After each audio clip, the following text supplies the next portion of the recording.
Next, I'd like to introduce the Chief Executive Officer of Carrie-Sukani Family Services, Warner Adam, soon to be. Thanks, Warner.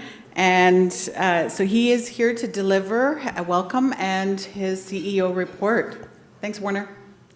Thank you, Julie. Lately within Messiah Habadasnijin, Habayan Tahadan Nitzatlan. Chief Dolly Enwe Masai Badasnijin, Hanak Nohaningai.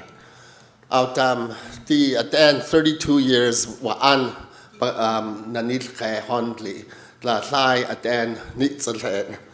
Edward Lads on Board of Directors, Masai Habadasni, Sok Choham, Nohlea, Datla, staff anyway, the at the end Sok Dakayun Tan. So first of all, I'd like to thank and acknowledge Chief Dolly for welcoming us to her traditional territory of the Tlaitli Dene people, and also to the Board of Directors for their commitment and dedication to making sure that our communities are decolonized in a good and healthy manner based on our tradition, culture, and languages. A special thanks to Chief Lewin for being the president of our society for many years, as well as the chairs, Julie and Rhoda, for assisting this event. 32 years has been a long time in coming, and while it seems long, it seems also like a blink of the eye. When I was younger, the elders always used to tell me, be cautious about time. Make sure you value time because it's going to sneak up on you. And certainly that is totally true. Many of you know that when we started 32 years ago, we were under the auspices of the Tribal Council for 3 years, and I think we had a staff of 3. Today, 30 years later, we have, I think, 350 and continue to grow.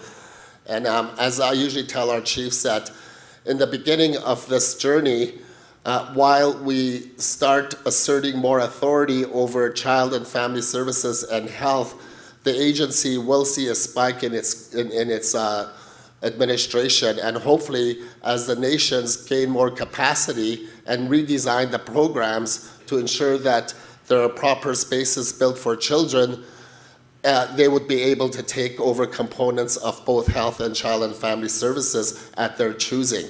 While some nations may still want to keep that separated, CSFS will still be there to provide policy development, research, and become a center for excellence within our communities.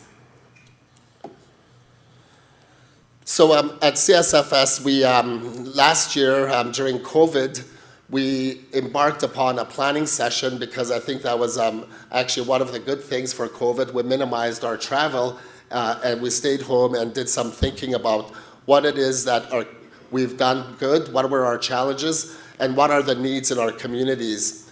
And that the basic elements of the strategic plan was approved by the Board of Directors, and of course, we are currently finalizing the operational component of the strategic plan.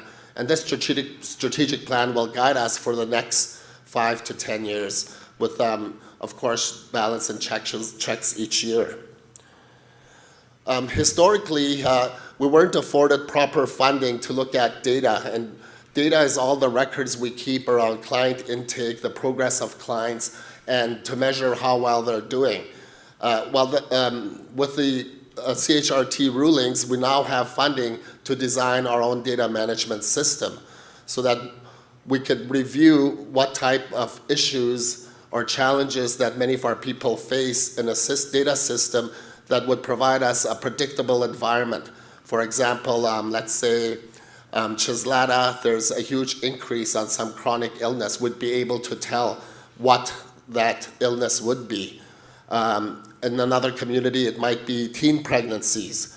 All those will give us a predictable environment so that we prepare proper planning and services to respond to some of those needs. Yesterday, many of you heard Dr. Stephen Cornell present many different options on successful nations and those that were unsuccessful. And what resonated with me was to ensure that there are clear roles and responsibilities, and that politics has a place on its own, so does the operations and administrations of enterprises and entities that belong to First Nations. So I think that's an extremely important message that we received yesterday, and CSFS was built upon that notion to insulate us from politics. So we've instituted quarterly meetings so that our chiefs are updated on our developments and some of our challenges, and to celebrate some successes.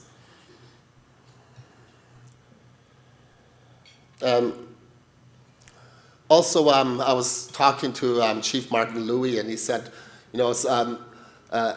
we do have a lot of challenges in our communities, and to respond to that, we need to really draw upon our traditional way of thinking, our traditional systems, and use those as examples to solve some of the challenges.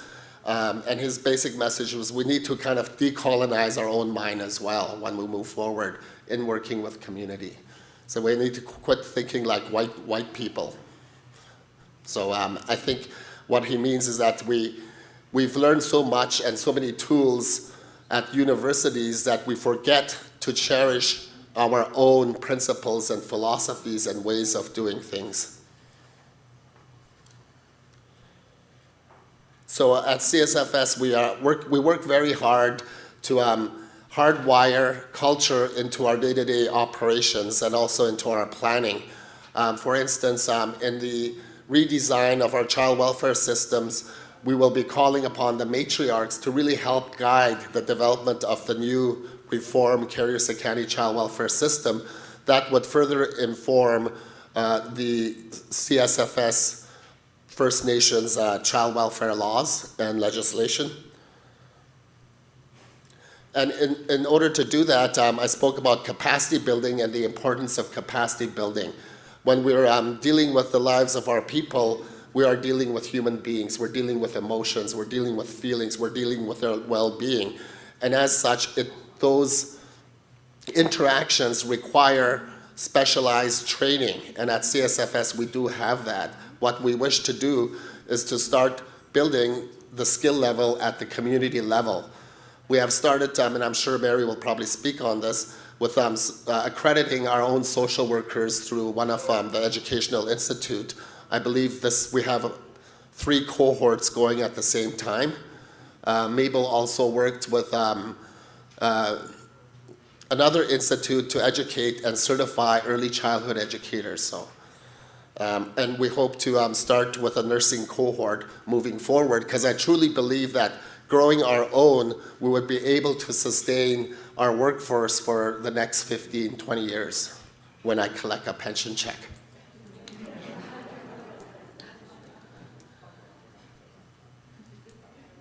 So we will continue to innovate high quality services in the work that we do. And part of that is really working with the communities, and I want to ensure that the communities see themselves as a change agent in all that we do. Because without the community's input, without the community's involvement, we are just replicating policies that were enforced upon us by either the provincial or federal government. And part of my practice is ensure that the community owns what it is that they want to live by for the next 50 years. Chief Lewin spoke about the upcoming wellness and healing center, or the treatment and wellness center. We are quite excited and can't wait for the day that the doors open, because the need has certainly been demonstrated for the past 30 years. And thanks to First Nations Health Authority and to Indigenous Services Canada, although they were forced to give us money, we do have the resources to build several facilities such as the Healing Center, but also clan houses, or all clan houses, or whatever the community wants to term these facilities, so that instead of when a child is in need of care or protection, we will have the space and facilities in our community to take care of those children.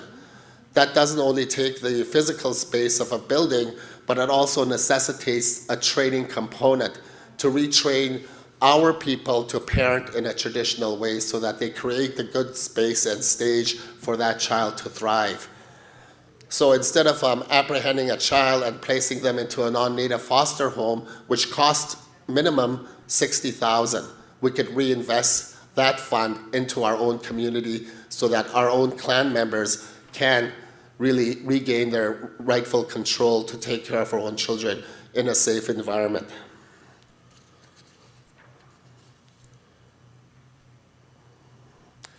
Also, it's really important to realize that we're still in the COVID environment. Although the regulations have been relaxed, the COVID is still around. So we need to really be cautious and mindful that we are dealing with vulnerable population. And as such, the provincial health officer has recommended that we still observe some of the restriction and interaction practices. So I just wanted to ensure that we keep that in the back of our mind, simply because during the COVID environment, we've lost so many people in our communities due to COVID.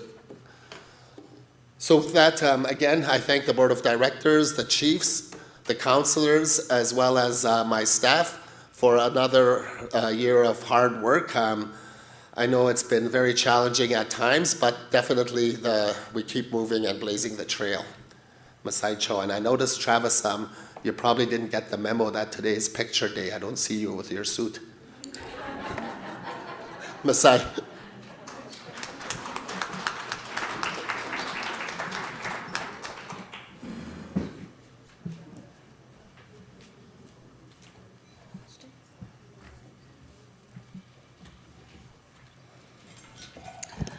Thank you for that, Warner and Chief Karina Lewin.